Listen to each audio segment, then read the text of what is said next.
ವೀಕ್ಷಕರೇ, ಏನು ಬಾಗಲಕೋಟೆಯಲ್ಲಿ BNSS ಸೆಕ್ಷನ್ 163 ಇಲ್ಲಿ ಜಾರಿಯಾಗಿರೋದ್ರಿಂದ ನಿಷೇಧಾಜ್ಞೆ ಕೂಡ ಇಲ್ಲಿ ಜಾರಿಯಾಗಿರ್ತಕ್ಕಂಥದ್ದು. ಇದಕ್ಕೆ ಸಂಬಂಧಪಟ್ಟಂತೆ ಪೊಲೀಸರು ಕೂಡ ಈಗ ಅಲ್ಲಲ್ಲಿ ಗುಂಪುಗಳನ್ನು ಚದುರಿಸ್ತಕ್ಕಂಥ ಒಂದು ಕೆಲಸ ಮಾಡ್ತಾ ಇದ್ದಾರೆ.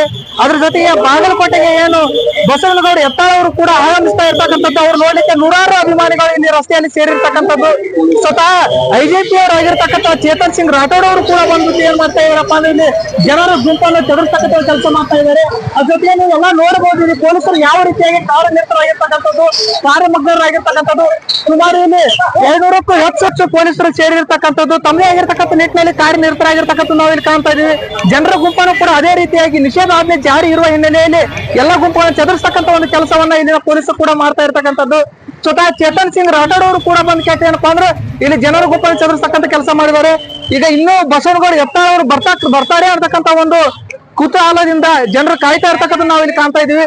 ಸುಮಾರು ಸಾವಿರಾರು ಸಂಖ್ಯೆಯಲ್ಲಿ ಕೂಡ ಇಲ್ಲಿ ಜನರು ಸೇರಿರ್ತಕ್ಕಂಥದ್ದು ನಾನು ನಿಮ್ಗೆ ಇಲ್ಲಿ ಹಿಂದ್ಗಡೆ ತೋರಿಸ್ತಾ ಇರ್ತಕ್ಕಂಥದ್ದು. ಇಲ್ಲಿ ಯಾವ ರೀತಿಯಾಗಿ ಯಾವುದೇ ಕ್ಷಣದಲ್ಲಿ ಏನೇ ದಂಗೆ ಆದ್ರೂ ಕೂಡ ಅದನ್ನು ತೋರಿಸ್ತಕ್ಕಂಥ ಒಂದು ಕೆಲಸವನ್ನು ಮಾಡ್ತಕ್ಕಂಥ ದಿಢೀರ್ ಕಾರ್ಯಪ್ರವೃತ್ತರಾಗಿರ್ತಕ್ಕಂಥ ನಾವಿಲ್ಲಿ ಕಾಣ್ತಾ ಇದೀವಿ.